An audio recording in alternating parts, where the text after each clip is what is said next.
So good evening, everyone, and welcome. My name is Nagai Pendel, and I'm Dean of the Peter A. Allard School of Law. Before we begin today's program, I would like to acknowledge that UBC's campuses at Point Grey and Robson Square are situated on the ancestral and unceded territory of the Musqueam, Tsleil-Waututh, and Squamish nations. I would also like to acknowledge that those on Zoom are joining us from many places near and far, and take a moment to acknowledge the traditional owners and caretakers of those lands. So I have some housekeeping issues first. So this is directed to people on Zoom. If you experience any technical difficulties, please reach out via Zoom chat for assistance. Please be sure to direct your question to the host. We have additional colleagues on the line whose webcams are turned off, but they are assisting on the back end. We will have a short Q&A following this lecture. And if you have any questions for the speakers, again to the Zoom folks, please use the Q&A box to submit them. So the rest of my introduction and my comments are quite brief. So one is I do have this honor and privilege of welcoming you to this very special and cherished annual event, the Marlee Kline Lecture in Social Justice. I have the opportunity to remind all of you that the Center for Feminist Legal Studies is one of the entities that we have designated for UBC's Giving Day. So it's a day on April 3rd, 2025, when we invite the UBC community and greater community to support some of the efforts at the law school. We've singled out the center for recognition, and we have different challenge grants available. So I hope you all will partake. And now, finally, it's my pleasure to invite Susan Boyd to the microphone to share more about Marlee Kline, in whose honor we have this event.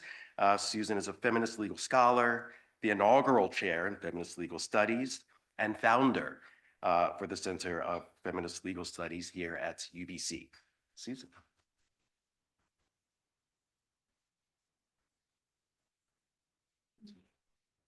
Thank you, Dean Pendel. I'm really delighted to introduce this year's Marlee Kline Lecture and to see colleagues and friends, as well as some new faces in the room. I'm also happy to see members of the Akin and Kline family here. It's just lovely to see you all. This annual lecture commemorates Marlee Kline's contributions to legal scholarship, teaching, and social justice. I was privileged to work alongside Marlee as a colleague.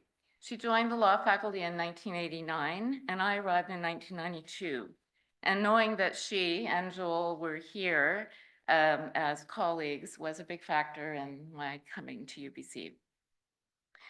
Marlee's death at 41 in 2001 after a determined struggle with leukemia was a huge loss, not only to her family and friends, but also to those who learned from and benefited from her scholarship on feminist legal theory, critical race theory, child welfare law and policy, law and colonialism, and social welfare law.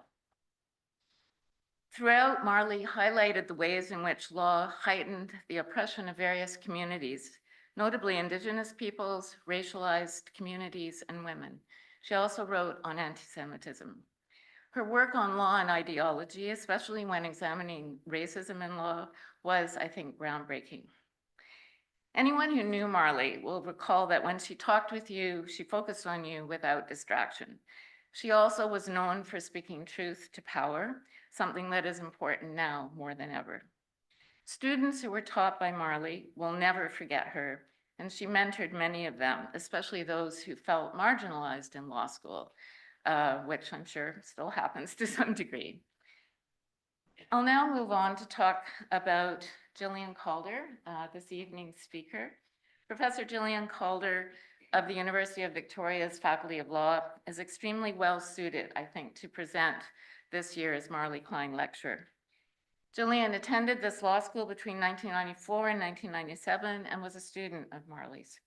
She was also a student of mine, and so I'm delighted and proud to introduce her this evening. That was a long time ago. First, I have to tell you an anecdote, though. One summer day, I think it was 1994, I was contacted by an incoming LLB student who wanted to be my research assistant. I explained that I did not hire first-year incoming students since my research and teaching fields were covered in second and third-year law. Gillian somehow persuaded me to hire her, and I think that speaks to her fierce spirit and, well, her persuasiveness. And somehow that reminds me of the fact that Gillian, you may not know this, was quite a badminton star before she came to law school. And she didn't tell me about this, I don't think, when we initially spoke, but because she's quite a humble person, really. But eventually it came out. So for example, Gillian was the Canadian Junior National Champion in badminton in 1983.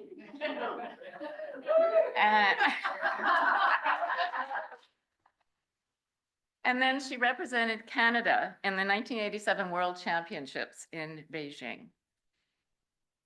Gillian worked for me all 3 years, I believe, of law school, her years in law school, and we've been in touch ever since.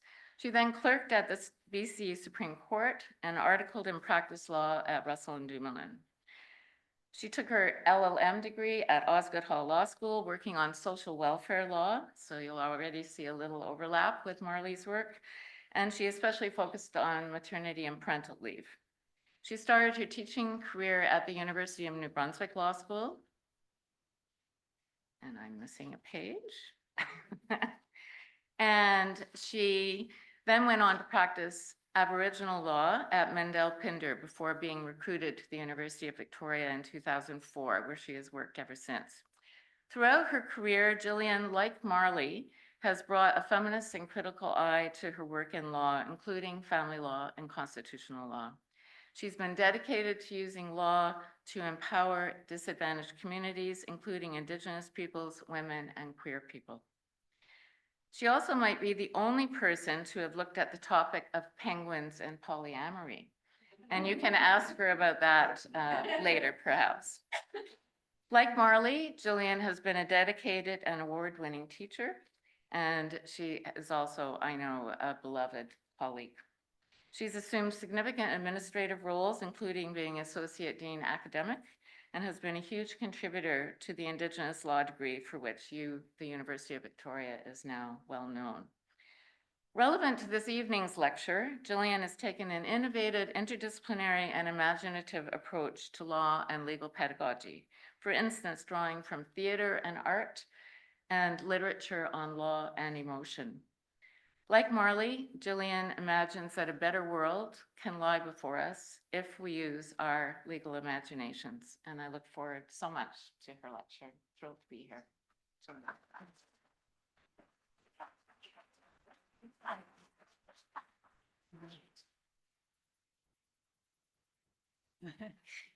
Thank you, Susan. Thank you. So much of law is intimately tied to place. So I too want to acknowledge and respect the Musqueam, Tsleil-Waututh, and Squamish peoples on whose traditional and ancestral and unceded territories this university stands. And I also want to thank all of you that have taken the time to gather here and online, and in particular to Marlee's family. My sister and my mom are also here today, so I'm very grateful to them. And I also want to express thanks to all of you that have put so much love and energy into offering this lecture year after year. It's such a, you keep talking, I'm fine. Okay. It's an extraordinary event, and I was so honored to be asked to speak. So thank you also particularly to Regine. And finally, I want to acknowledge my colleagues, the deans in my career who have allowed me to play, and a generation of students who have given me their trust. And I already have forgotten to click things. So there's a picture of the territories where I have the privilege to work. I had the good fortune to attend UBC Law, as it then was, starting in 1994. And during that time, I, as you heard, had the privilege to be taught by Marlee. I had many phenomenal teachers, and I'm grateful to see some of you in the room tonight. When I started my first teaching job on contract at the University of New Brunswick in 2001, I drew directly on the lessons that had been imparted to me in the classrooms here at UBC, particularly the ways I had been taught and the attention that had been paid to me directly as a learner. And from Marlee's classes, I carried two important lessons that have guided me throughout my career: to see the light in every student and to embrace the classroom as a place where transformation is possible. Shoot. Who is that? Oh, yes. One of the joys in preparing for this talk was the conversations that I've had with friends from law school, now over 30 years ago, about Marlee and her teaching, and in particular, how they connect the lessons learned in her classrooms to the work that they are doing today. These lovely friends are now in many different places across the country and internationally, running law firms, advising government, teaching law, in university administration and in the judiciary, amongst many other dynamic things. Sorry.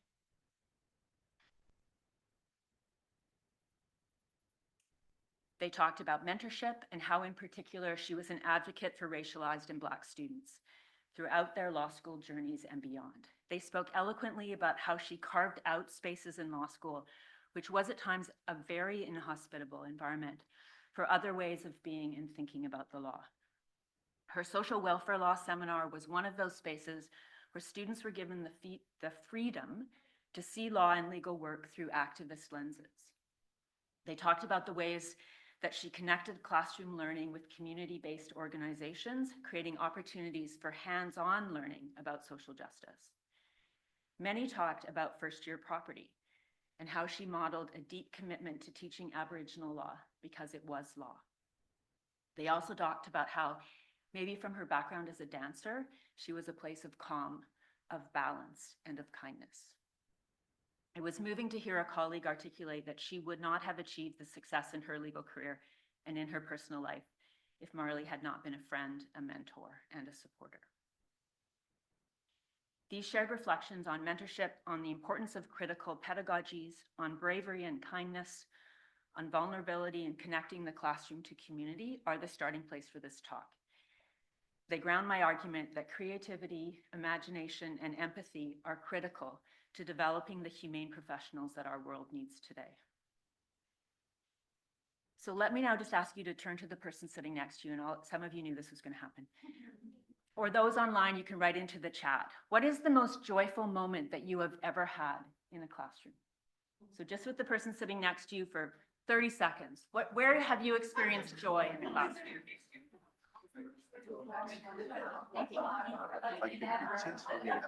A little bit closer? Closer to that mic. To the mic? Okay. That's okay. I'm a bit of a wanderer. So. Just gotta stop the voice. But I can hear it. That'd be great.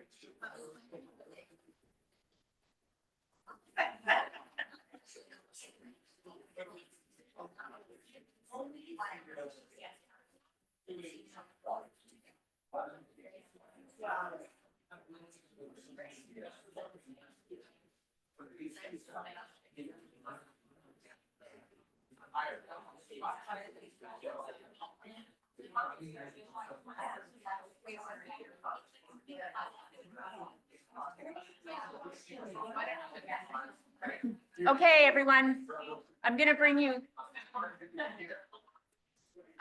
back. Sorry to pull you away from discussions of joy. The agenda for this talk is as follows. First, I'm going to talk a little bit about the history of legal education, paying attention to some of the pivotal moments in which there has been scrutiny paid to what and how we are teaching in Canadian law schools. And then I'm going to offer some reflections that flow from a recent survey of graduates of my own school in response to some of the gaps that critics have identified over the years. And then I'm going to conclude with some ways in which critical approaches to the classroom offers possibilities for change. There are many places to start when thinking about the history of legal education in Canada. What it means to learn the law is as diverse as understandings of the law itself, with multiple ways of knowing and being engaged, and many different ways to think about how law is bounded, who holds the privilege and responsibilities of law keeping, and how we are guided to understand follow, or challenge the rules of any given place. There has been law teaching on these territories for hundreds, if not thousands of years. My jumping off place for this talk is the formality of learning that takes place in the 21st century legal classroom, a form of learning that is part of what Annie Rochette has called the legal education continuum, a university education augmented by professional training and often followed by a lifelong process of learning within the practice of law. But I don't do this to elevate this process as ideal or to cement that legal education is just about qualifying individuals to practice law, but as a vehicle through which to interrogate some of the key tensions that animate this work, and as a means through which to shine a light on the kinds of innovations that might make this work better. University has acquired a leading role in the education of lawyers only recently. In common law Canada, legal education had modeled itself on the practices of the English bar, with one becoming a lawyer through a process of apprenticeship. As Wes Pugh notes in his History of BC Legal Education, university education was not the primary means for educating lawyers in any common law province until the 1920s, and not in the two largest jurisdictions, Ontario and BC, until after the Second World War. New law schools, as they began to emerge, had professional orientations, and at the outset were no threat to the other forms of professional accreditation and schooling.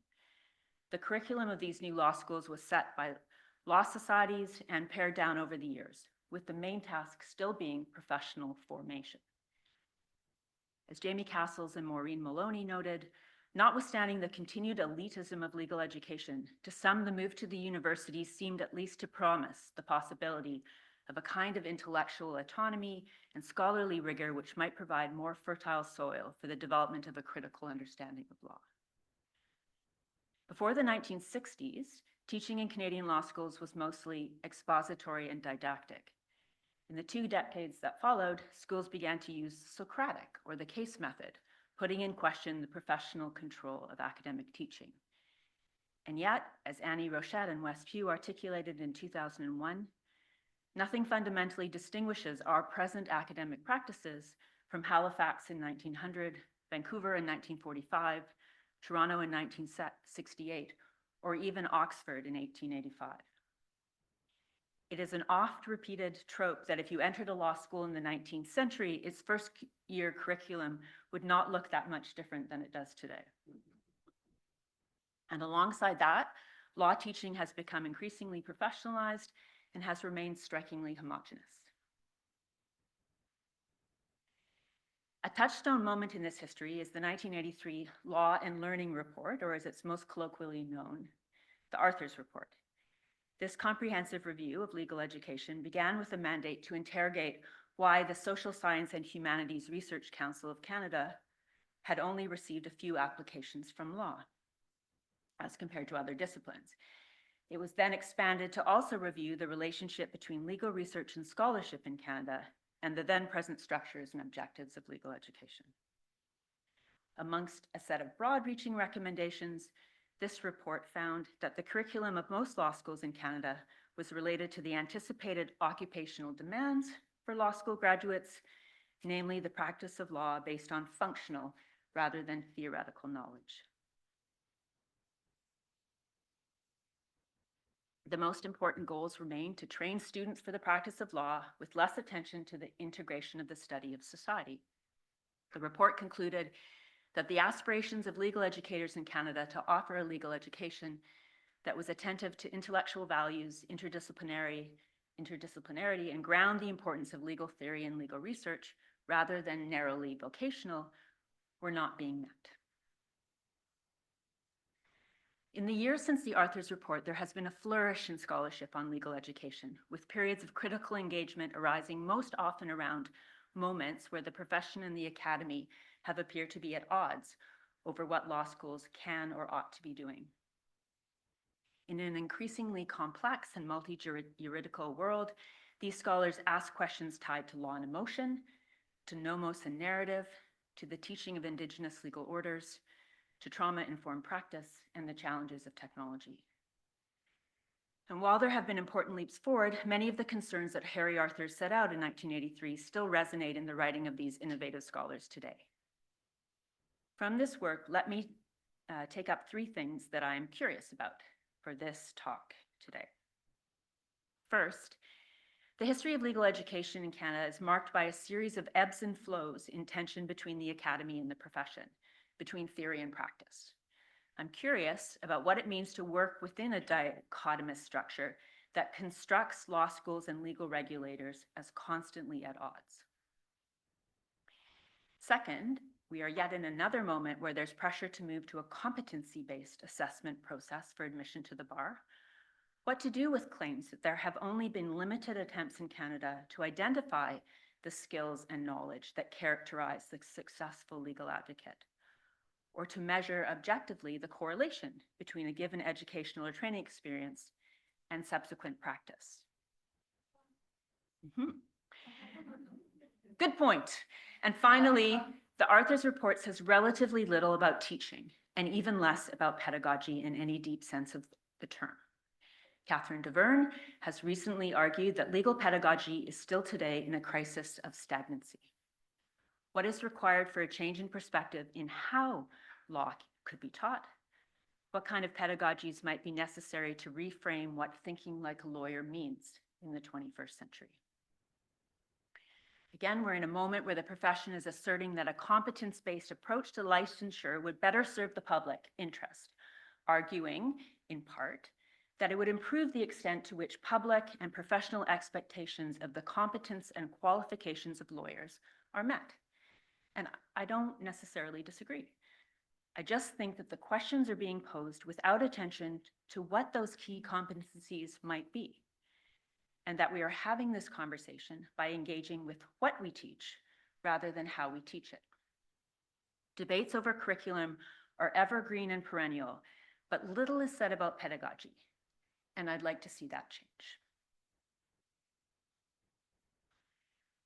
One way to address these gaps, the tensions in legal education between theory and practice, how to identify the competencies that adhere to the 21st century legal advocate, and the dearth of attention to what happens in the classroom, is to ask. So in November of 2024, with the approval of UVic's Human Research Ethics Board, I administered a survey that was open to students who had graduated from my school, UVic Law, between 2005 and 2024. The survey was sent directly to 408 alumni that had given permission to be contacted in that way, and also posted on an alumni careers listserv administered by our law school. The survey contained 100 questions, worded to elicit a range of answers, most including a text box for elaboration. And the survey asked participants to reflect on the methods of teaching they had encountered at UVic Law, paying attention to how those forms of teaching and learning shaped the competencies they draw on in their work as legal advocates today. What is it, what do they do, and how can they shape that or respond to how they were taught? Huge thanks to Nicole Green, whose research informed the questions and whose classmates tested the survey. I'm told it took about 30 minutes to complete.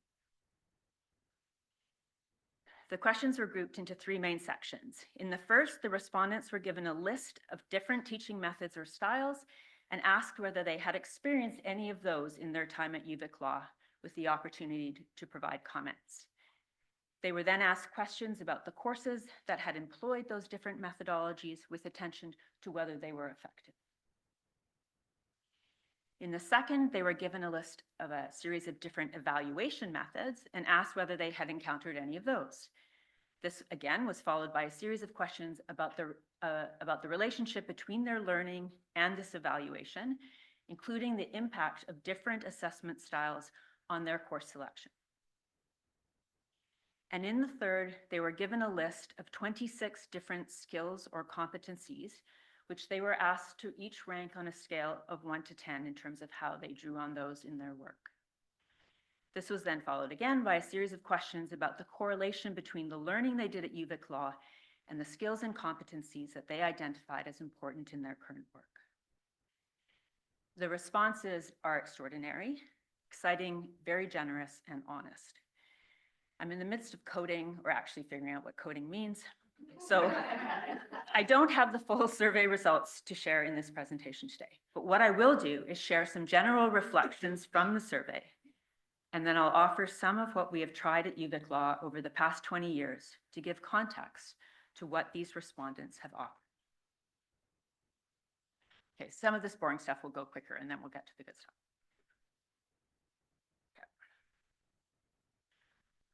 I received 65 full and 1 partial response, and at least 1 from every year between 2005 and 2024, with most responses coming from the class of 2005. 2 of the respondents graduated with a degree in Indigenous legal orders, and the balance were either LLB or JD students. Sorry, dying. 56 of the respondents identified that they are currently working full-time, and 48 indicated they were still working in law. I didn't ask any demographic questions, but left space for people to self-identify or comment. And here respondents noted that parental status, disability, chronic illness, gender, indigeneity, race, and socioeconomic background had been factors that had influenced their learning. In response to the questions that had listed teaching methods or styles, all participants had been exposed to some of them. The most frequent responses included role play or simulation, collaborative or group learning, alternative media, experiential learning, service work, and Indigenous stories. Several students talked about how our flagship clinic, the Law Center, had shaped their professional identity, nurtured their legal skills, judgment, and professionalism, and how experiential learning, including exercise offered within their large first-year courses, most aligned with legal practice and allowed them to contextualize and personalize their learning. For some, learning through methods like the Socratic method was the means through which they were kept engaged in the classroom. For others, they spoke directly about how a more dynamic classroom had enabled them to hone skills of empathy, humility, passion, and engagement, and to better understand oppression. In response to the questions that listed alternative evaluation methods, most respondents indicated that they had been exposed to choice, and these were the ones that they listed in order of frequency: collaborative work, research papers, take-home exams, presentations, and projects. The comments on evaluation were vast, indicating that priority should not be grading or evaluation, but the learning of the student, and others asserting that alternative evaluation methods better adhered to the reality of being a lawyer and fostered more than surface learning. Research papers in particular were highlighted, being asked to sit with the material and understand it to a level in which they could make an effective argument resonated with them to today. When asked about the skills gained from alternative evaluation methods, what did they learn from exams? The results are surprising.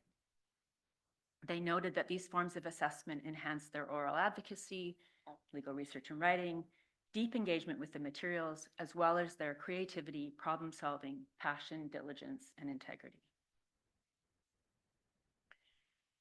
In ranking the importance of the list of 26 skills and competencies, here you can see what the top responses were: analysis, reasoning and critical thinking, problem solving, writing, oral advocacy and communication. That would make sense. And then followed by things like active listening, diligence, empathy, and compassion for others. What is also quite striking, though, is when asked what were the kinds of competencies that surprised these respondees, this was the list: empathy or seeing others' perspectives, listening, creativity and problem solving, communication, counseling, and interpersonal skills, managing others. For one respondent, storytelling was the skill that they had learned at UVic Law that they most draw on today. What kinds of teaching hones these skills? So, how to put these results, this initial thinking, into action? In listening with curiosity to what these graduates of UVic Law had to say about the correlation between their time with us and their work now, I have at this early stage teased out several themes. And let me conclude this talk by talking about 5 of them: marginalization and inclusion, creativity and imagination, problem solving and critical thinking, embodiment, and experiential learning. In direct response to the assertion that we rarely talk about how law is taught, let me offer you some adventures in pedagogy, some ways to think how we might reimagine what thinking like a lawyer means.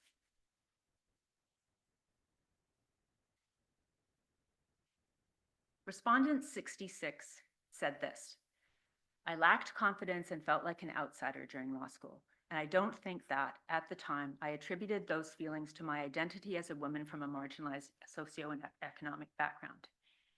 In retrospect, however, these factors likely did play a part in my view of self as outside the norm in law school, which did affect my performance, enthusiasm, buy-in, and commitment to learning." Law schools are not inherently inclusive places. Notwithstanding initiatives aimed at diversity in admissions, in programming, hiring, legal education remains the domain of the privileged, where Western, masculine, and rational ways of being and knowing hold very powerful sway.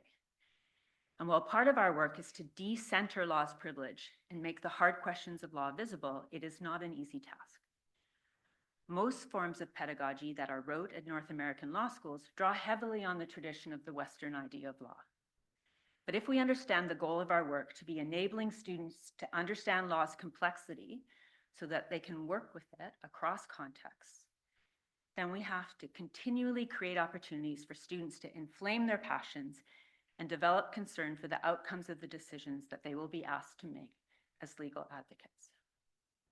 What this means is thinking creatively and constantly about the ways to make a classroom a place that embraces a diversity of learning styles and to reimagine where learning can happen.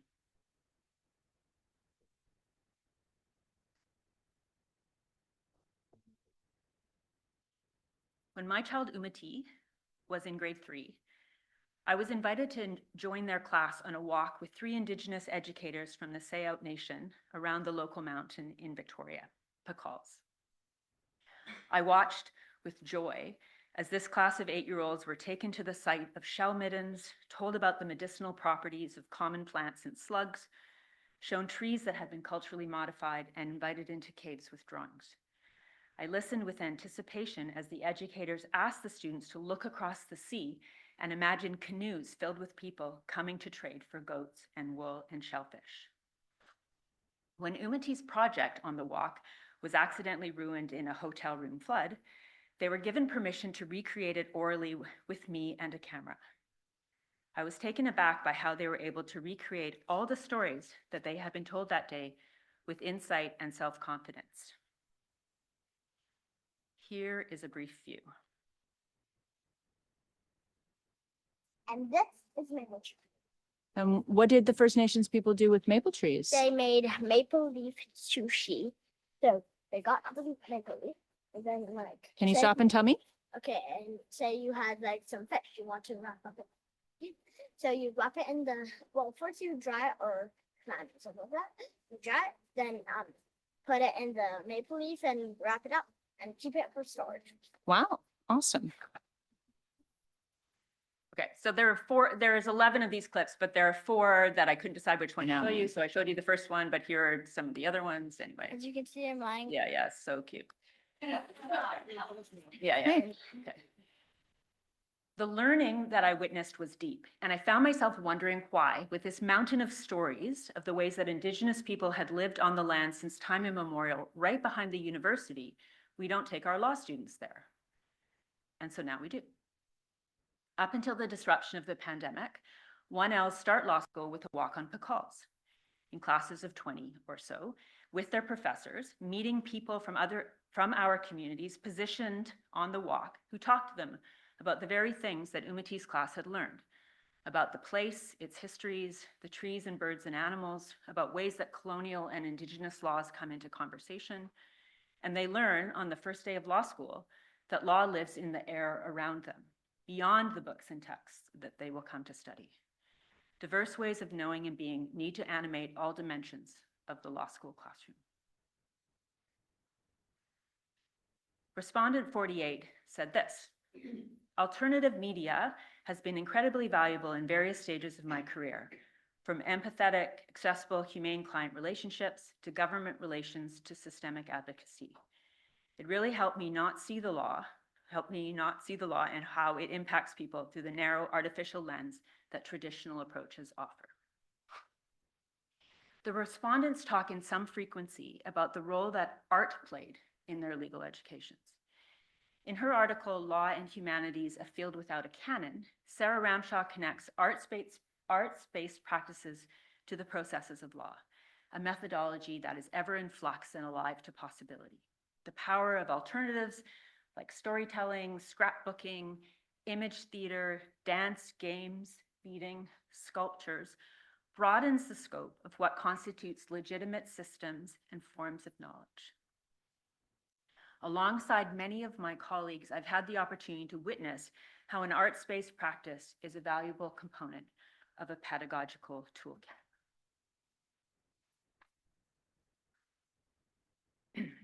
In the spring of 2013, as part of their course requirements of sexual orientation in the law, as it was then called, a group of UVic law students staged a reading of Dustin Lance Black's play 8. Using the trial transcripts of Perry and Schwarzenegger, the play is a courtroom drama designed to be read aloud and to bring people into the formal equality arguments at the heart of this American case on same-sex marriage. The course was designed to engage students on critical questions about the relationship between law and sexuality, looking at how sexuality and law are constructed in the world around us and how law and its tools shape and place limits on queer movements. Embodiment was a central theme, and ultimately producing and performing the play was the primary medium for thinking about queer legal theory in action.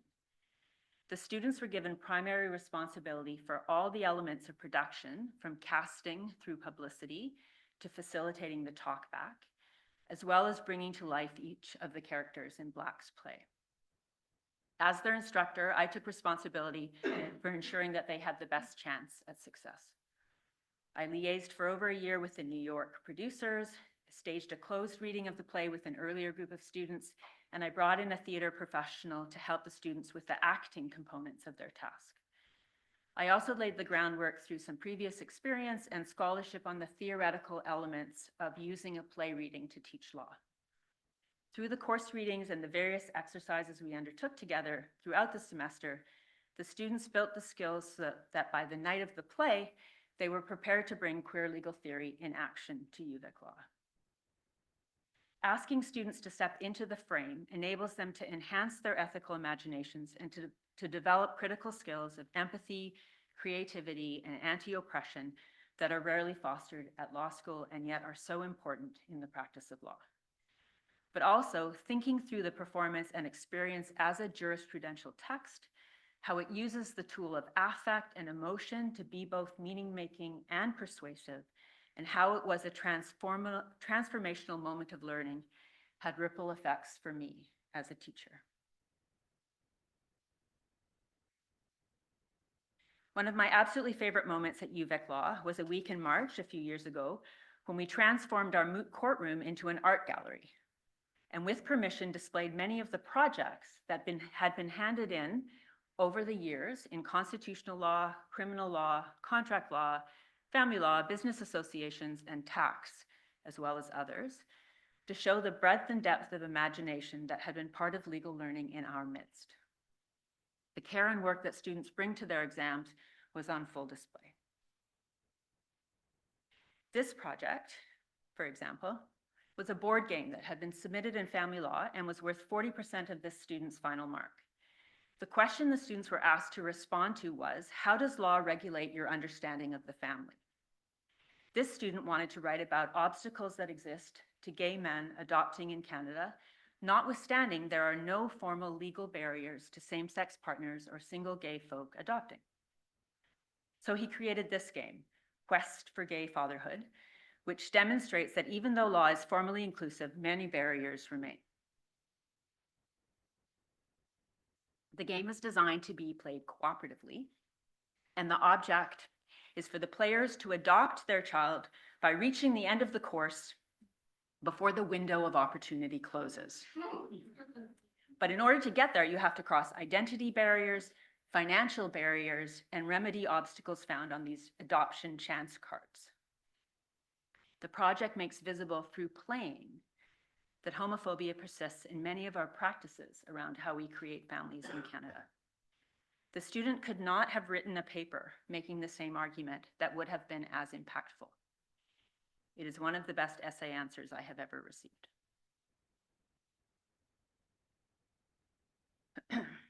Respondent 56 said this: I can correlate the skills I draw on as a lawyer to classes I took at UVic Law, particularly in terms of creative problem solving.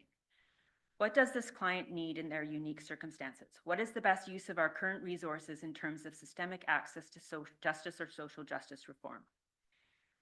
My job is a lot of creative projects, and even cases are creative projects. The format is just the confines of argument, but I see it beyond the box.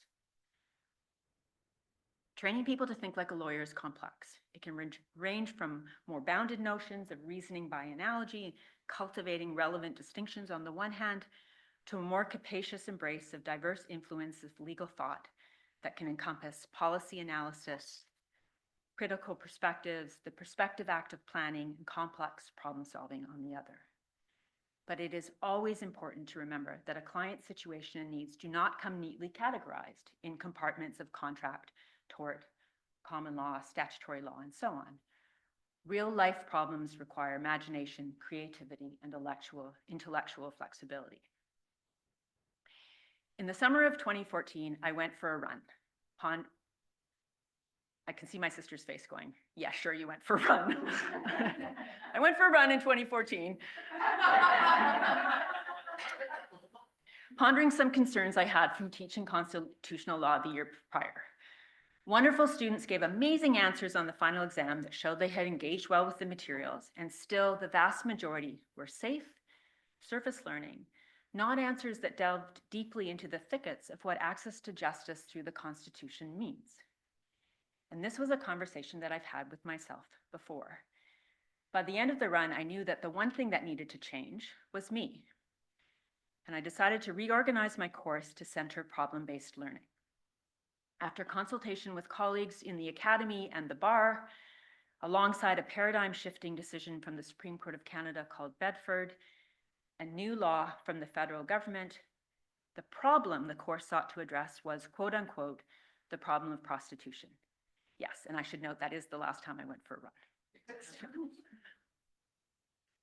Instead of teaching the course by introducing students to principles of law and then evaluating them by a hypothetical problem in December and April, the course began by setting out a complex social, economic, political, ethical, and multi-legal problem that regulating the sex trade presents.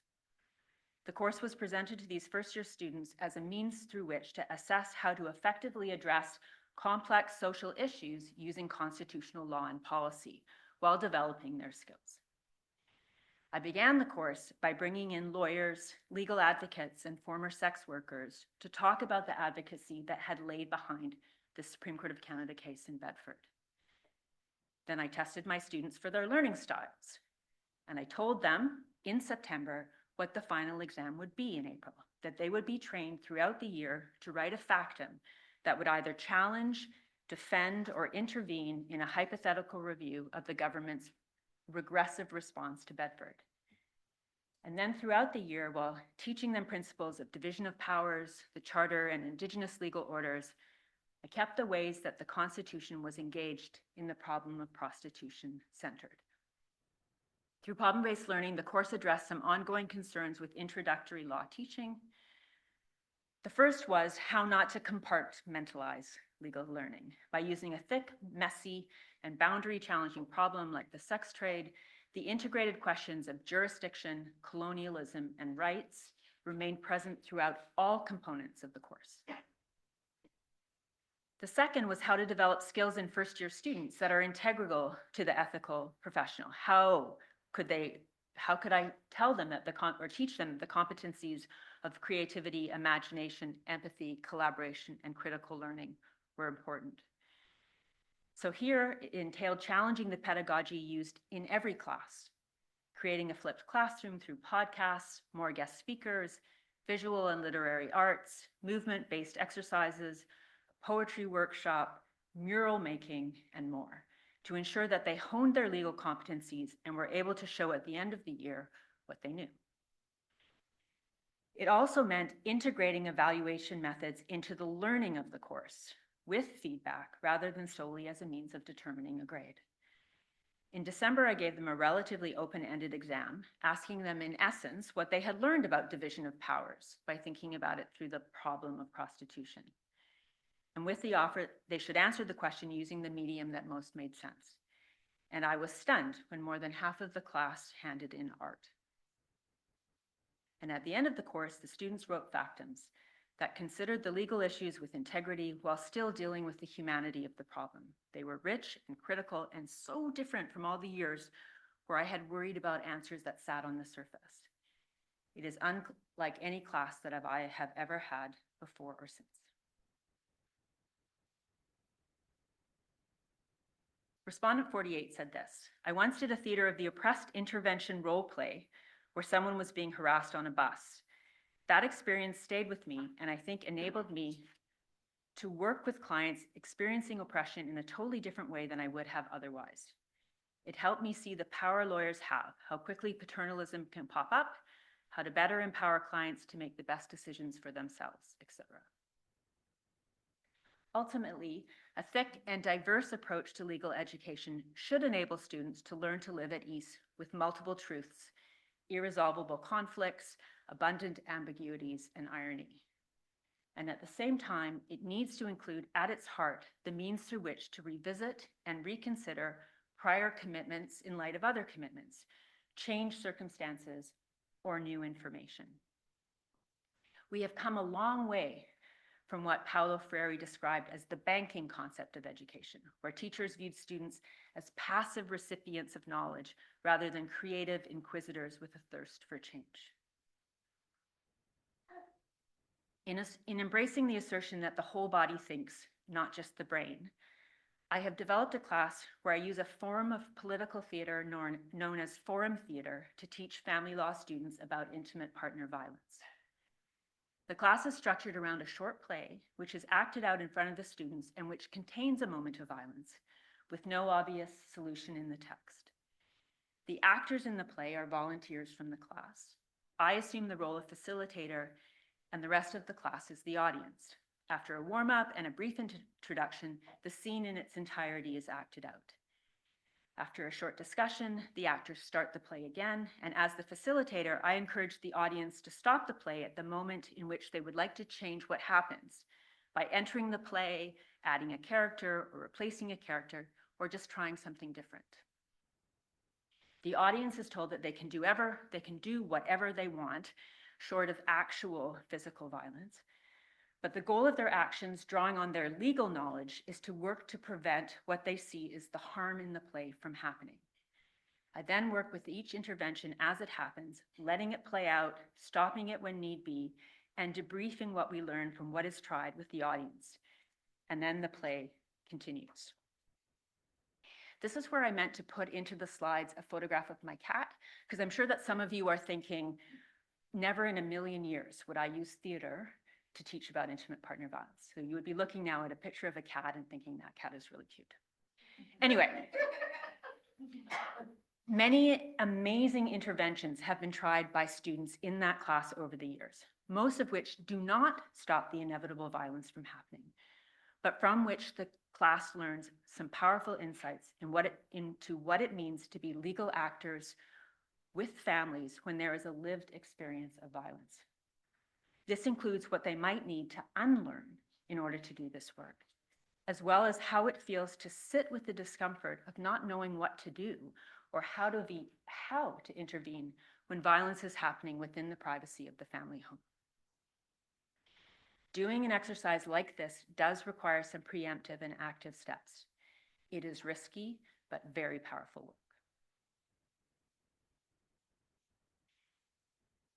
Respondent 58 said this: I am Indigenous and I valued being able to learn experientially and on the land.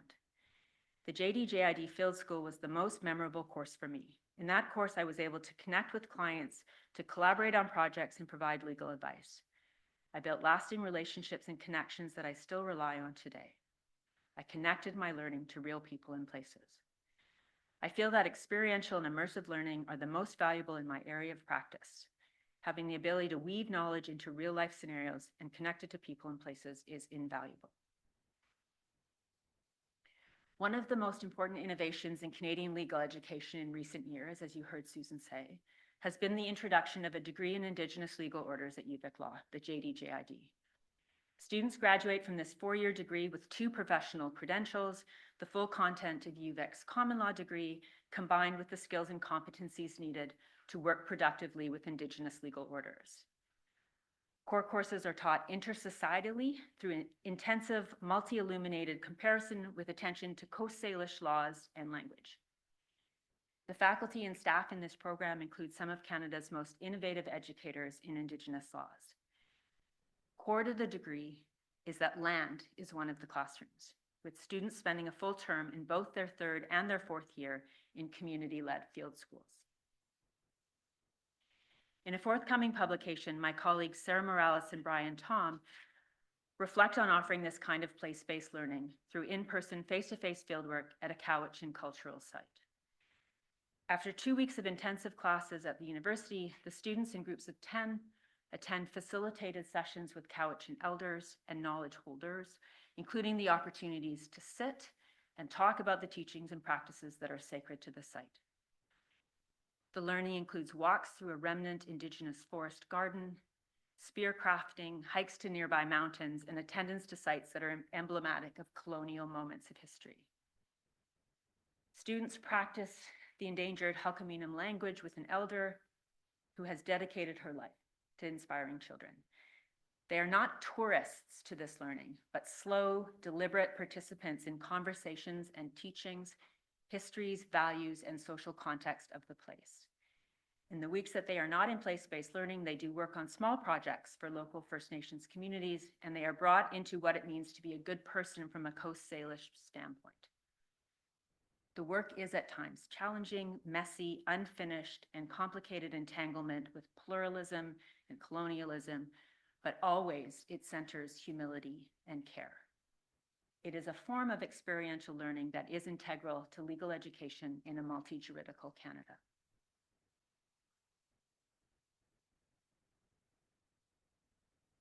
This annual talk honors Marlee's work, including her belief in the central role social justice concerns play in legal education, broadly cast.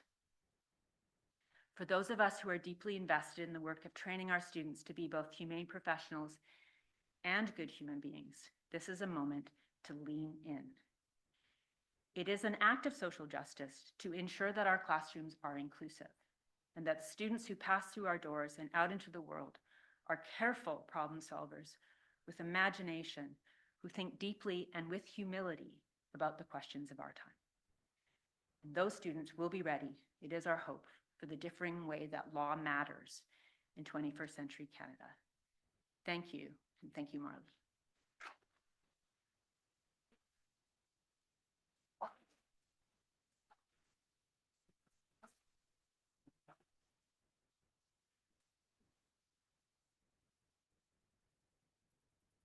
I've never been so parched in my whole life.